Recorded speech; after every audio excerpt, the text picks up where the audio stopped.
The Attack on Titan finale. Will this masterpiece have the perfect ending?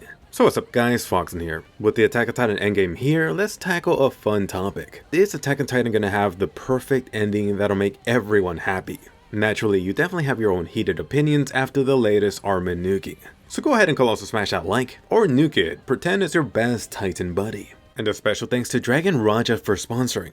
You know, I checked out a ton of mobile games. This easily takes the cake. You got stunning graphics. It does use the advanced Unreal Engine 4. Go ahead and pick from the various classes. The best part, you can pick from the 3 genders, guy, waifu, or loli. You know which I'm going for. You'll be surprised like I was at the deep level of customization. Go ahead and change your height, body size, eyes, cheekbones, or other special places. You could easily spend a day deciding. The game is a grand open world. Go from riding on the streets to a snowy mountain or checking out some temples. The world is yours, especially with the kick-ass bike. The game does allow you to fully immerse yourself. Have it your way has never been more true. Whether you want to be an adventurer leveling your skills, or how about becoming a chef or a shop owner after the new update. You do have a house system that is fully customizable. On top of this, the newest update allows you to have a kid. So build your place, find your soulmate, add some kinky spice, and you're golden. You could go ahead and download this for mobile and play for free. Just tap the first link below. The game is extra thick, but it'll be worth it for the game quality. Diving into Attack on Titan chapter 137, let's dissect it. You just saw Armin sweet-talking the other Jaeger brother to his side. The Titan realm revealed to hold past Eldian lives or souls, which allowed the reintroduction to past Titan shifters close to Armin and Zeke. The previous Colossal Titan was allowed to save his crush. Even the former Attack Titans returned, including a certain owl that had some Attack on Titan fans scratching their cheek. All of this cultivated into the grand explosion that you knew was coming. Armin finally dishing out the Colossal Titan, nuking his best buddy Eren. Oh my god, you killed the main character. But honestly, if you actually think Eren died, stop the video and comment below. Reveal yourself. Recall the golden rule of anime. If you didn't see a body, they're definitely alive. Watch Eren be busting an Aizen. It was all an illusion, bitches. Recall that time that Eren died, getting eaten by the Santa Claus Titan? Or the time that Gabby blasted Eren like he was a minor no-name character? Hell, just look at the other Jaeger brother. Zeke was absent for like a year? Our time? Was the Beast Titan dead? No, the guy was just playing around with some sandcastles. But seriously, even if you discard all of this, let's look at a couple glaring issues with Eren swimming with the Titan fishes. First off, fan favorite Mikasa. Her story arc is still dangling here. What was that about Eren always wrapping his scarf around her? Hell, Mikasa hasn't even had a chance to have a follow-up talk with Eren since the last family talk. The same applies for Armin. Before the series actually ends, this rapture or conclusion between Mikasa and Eren needs to take place. I'm still curious whether you're going to be calling her Mikasa Snow after their meetup. I'm doubly curious to see if Isayama is going to go back to that see you later scene from the first chapter. The scene was removed for the Attack on Titan anime, although recently you did see Mikasa's tattoo. The second outstanding thing, in general, Eren's arc. Some of you have recently asked me if Eren is comparable to past heroes turned supposed villain figure, a very popular comparison being Lelouch for obvious reasons, but also others like Light, Itachi, or even the Tokyo Ghoul guy. Ever since he had Eren busting out of jail with the Warhammer Titan ability, along with the harsh family talk he gave to Mikasa, then combining that with the Eren reveal from the Titan Realm chapters, especially when you look at the Eren broadcasting his true intentions to protect Paradise Island, you could bet your Eldian ass there's a discussion here. Except notice, how long ago was that? You last heard Eren's own voice in chapter 123. In our time, that was over a year ago, way before Ronin-chan rumbled our world. To be fair, you did get a tease at young Eren's inner thoughts, or I guess outer thoughts to the world, depending on how you're defining that. That chapter, you had him preaching about freedom. Well, clearly he was not free by the end of that chapter. You saw Eren's separated head, which is why you needed an Eren point of view chapter. All of the events leading up to the rumbling will be extremely crucial as to where the series actually lands in the ending. Mikasa and Armin better get a front row seat for this reveal. I'm predicting whatever is revealed about Eren in the next chapter or two will ultimately tie back to the Titan powers, especially to the Titan centipede that latched onto Ymir and you recently saw coming out of the founding Titan's neck. Speaking of which, the hallucigenia. Has YouTube been recommending this video to you in the past couple of weeks or months? Obviously, Eren's founding Titan form looks very similar to it. Honestly, I've never really been a fan of this look. You were expecting a Dino Titan, but then you got this sack of bones when you met them in real life. But if you actually have Isayama basing it on this real life thing, it does make me feel more positive about it. There are still so many questions about the hallucigenia itself. How did this thing make magical naked giants? Even more impressive, how did it create this magical world for Eldian people? Are there more of them? If not, why aren't there more? You gotta be at least a little worried on how Isayama's gonna try to explain this. And he has to now. He's opened this Titan Pandora's box. For the third key remaining point, young Ymir. At this point, you have this little blonde girl, really that's turned out to be more of the symbol and not necessarily a person, but rather an idea. Little Ymir isn't going to be more fleshed out since there really wasn't much there to begin with. She was a little slave girl, one that didn't know any better, one that sympathized for some bacon, releasing them. She achieved freedom for the Oinkers while sacrificing herself to a worse fate. Then a series of Titan events snowballed into the current Colossal Titan mess. So far, we know that the Attack Titan Eren has received Ymir's SOS Titan signal 2,000 years later. Hopefully she's able to achieve freedom and maybe even be reborn as Historia's kid. Talking about Historia, given that Zeke just got killed by Levi, finally, the Beast Titan powers need to go somewhere. You know it, I know it, Historia's kid is the only one being born. Combine that with the obvious fact that you haven't seen the Titan powers being passed over to a newborn Eldian baby. It is like 99% guaranteed that Historia's kid is gonna get it, which means a royal blood baby with Titan powers. Way to go, born doubly cursed. Eren better bust out the Warhammer Titan, then start running on water to get back to the island. So yes, 2 chapters to go. Tick-tock, Isayama. If you were disappointed with the previous chapter, I'm predicting these next 2 meaty chapters will be enough to turn the story on its head. Especially if you hated the so-called power of friendship. Think back and recall the Titan Realm scene with Eren and Zeke. All of those juicy turn of events were encapsulated in 2 chapters. For the actual Attack on Titan endgame, this will be where Isayama should be sweating bullets. Can he realistically fit everything there? That'll include the finale plus any epilogue. As a positive, you should expect chapter 139 to be longer than usual. Some of you have asked me whether it's going to be 100 or more pages. Keep in mind the chapters are around 45 pages or so. So rough estimate anywhere from 60, maybe up to 80 pages. But trust me, I want to be wrong. Isayama, give us more. Looking at another popular manga that ended, take Fullmetal Alchemist for example.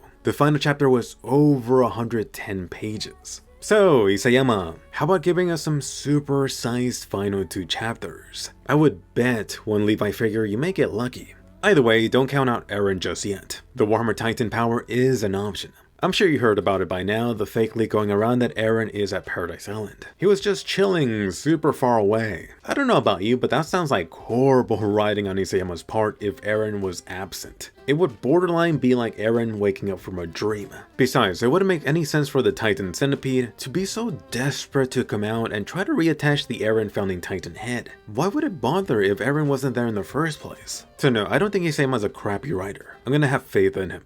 And most likely when the baby inherits the Beast's Titan power, it would be in Eren's best interest to run back to the island somehow. But there will be more pressing issues, especially with the original Attack on Titan trio. I do have to bring up the question about why exactly Eren still needs a Royal Blood Titan. Recall back to the Titan Realm scene between him and little Ymir. Did that not remove the restriction? Not to mention right now, Eren is literally the founding Titan. You are the power that you're using. It should be very similar to when Eren activated the Coordinate ability last time. While he was carrying Mikasa, Eren was long gone from the Royal Blood Titan Dina, but he was still able to command Titans. Shouldn't it be the similar situation here? Talking about Titans, how about the rumbling Colossal Titan Parade? I still felt iffy that they conveniently stopped right when Zeke died. Don't get me wrong, I could understand the founding Titan, aka Eren, right now losing control of them. But think back to season 2. The guy was so desperate to get the Colossal Titan head covered. Right now you have millions of Colossal Titans out in the open, out in the bright sun.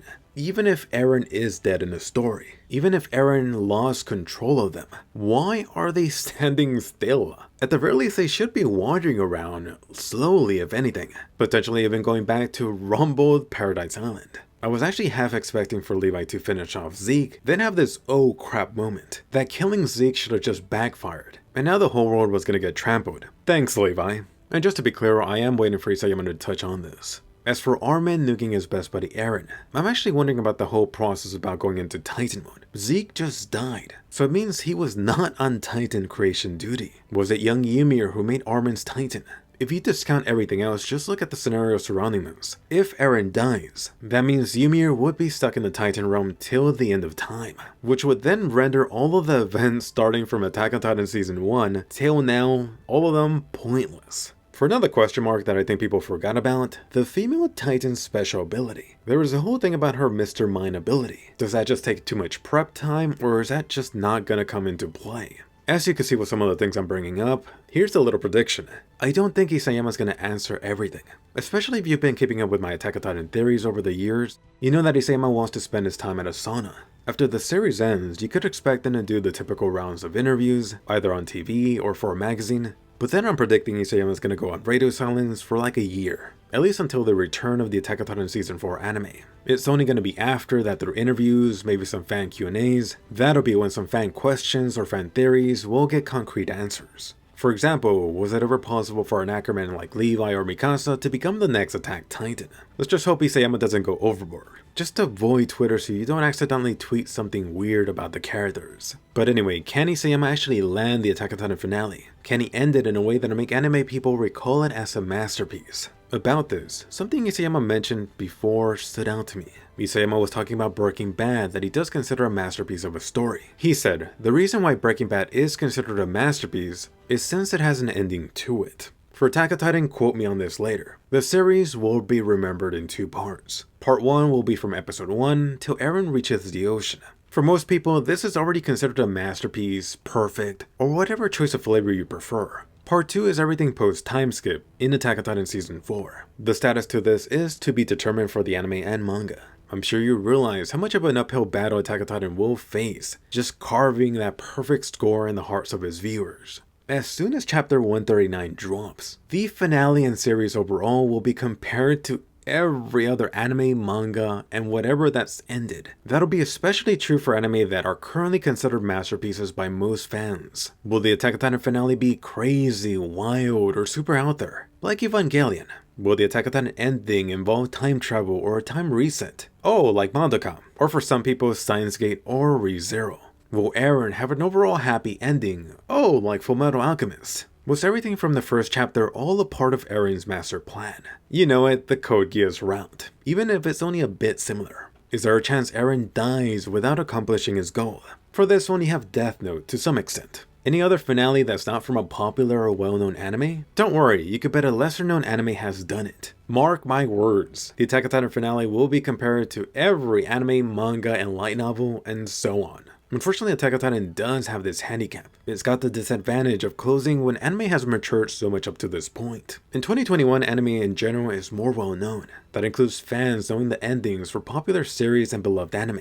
I mean, really think about it. When was the last time that everyone had their eyes on a single manga or anime ending to this level? If you look back, it might have been Code Geass or Death Note. But then again, when those two ended, there wasn't even a proper streaming platform for anime. I recall trying to find the finale for Code Geass or Death Note on this ultra low quality upload on YouTube. Back when YouTube had 10 minutes max, and the final episodes were chunked into like 3 parts. Fullmetal Alchemist Brotherhood was later, but for that finale, was it really that different from what anyone expected? Either anime people got exactly what you expected, or they were otherwise happy with the conclusion.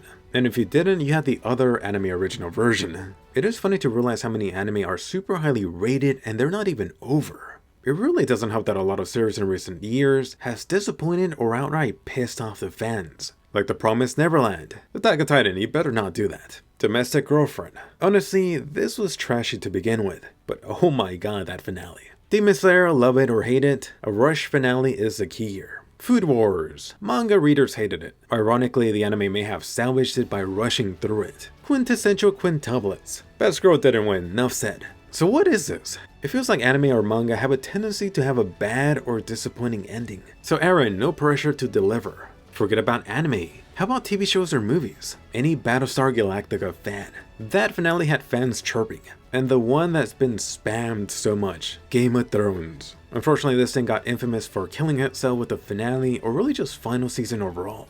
I still think this comparison is way too harsh.